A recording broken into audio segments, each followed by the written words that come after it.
Macron serait-il en train de précipiter la France dans la gueule du loup ? Suite à l'échec de sa visite officielle en Chine, le président français a exhorté l'Europe à ne pas être suiviste des États-Unis ou de la Chine sur la question de Taïwan.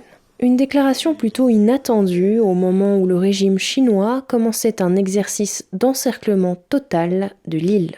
Macron a pris son avion présidentiel. Il a quitté Canton à peu près au même instant. La Chine s'embarquait dans une série de, non pas de manœuvres, mais d'exercices militaires pour démontrer qu'elle avait la capacité d'entourer la totalité du territoire taïwanais. Et ça, elle l'a à peu près montré. Mais aussi, dans son avion présidentiel, le même Emmanuel Macron a fait quelques déclarations assez stupéfiantes. L'Union européenne n'a aucun intérêt à prendre part à ces tensions entre les États-Unis et la Chine, en particulier sur Taïwan, dont elle doit rester à l'écart.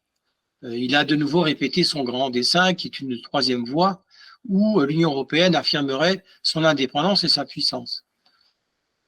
Jusqu'à dire que, et là c'était quand même une critique assez ouverte des États-Unis, que l'Union européenne courait le risque de devenir un vassal des États-Unis. Il l'a dit comme ça de façon explicite.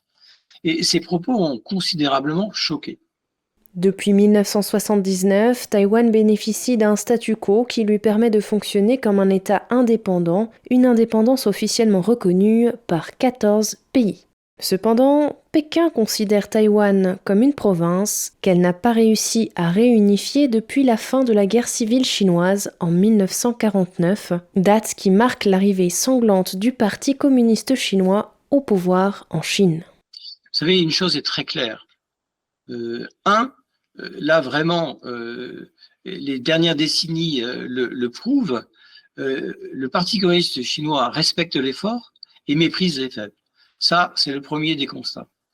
Le deuxième, refuser de s'engager sur le dossier de Taïwan, c'est en quelque sorte donner un blanc-seing à ce que pourra faire la Chine vis-à-vis de Taïwan, c'est-à-dire lui ouvrir les portes en disant « Rassurez-vous, vous ferez ce que vous voudrez, nous-mêmes, on ne fera rien ». Il n'y a rien de plus dommageable, parce que, encore une fois, il parle au nom de l'Union européenne alors que c'est en son nom propre qu'il devait le dire.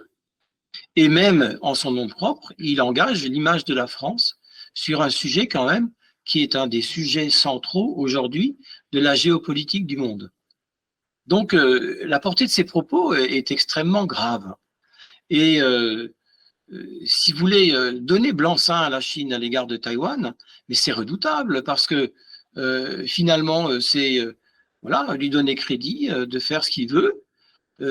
Avec l'espoir, donc là complètement désavoué, de convaincre Xi Jinping de parler à Poutine pour cesser la guerre en Ukraine. Là aussi, il n'est arrivé à rien. Donc le bilan de cette visite, pour moi, il est à 95% négatif. Avant de partir, le président français avait reçu à l'Élysée un certain nombre de sinologues qui sont très au fait de la situation en Chine continentale et de la situation à Taïwan. Il avait été mis en garde sur le fait que Taïwan allait être évidemment un sujet brûlant. Il avait aussi été mis en garde sur le fait que la présidente de Taïwan, Tsai Ing-wen, allait rencontrer en Californie le nouveau président de la Chambre des représentants du Congrès américain, M. Kevin McCarthy, et que ça allait immanquablement, évidemment, déclencher des moments de colère côté Pékin. Voilà, il en a fait fi et on voit aujourd'hui que finalement, au bout du compte, peut-être à son corps défendant, je ne vais pas l'accuser de ça, mais sa visite, il a été instrumentalisé par le Parti communiste chinois. À noter que peu après la visite d'Emmanuel Macron en Chine, le média européen Politico a annoncé qu'une délégation de parlementaires français se rendra à Taïwan dans les prochains jours.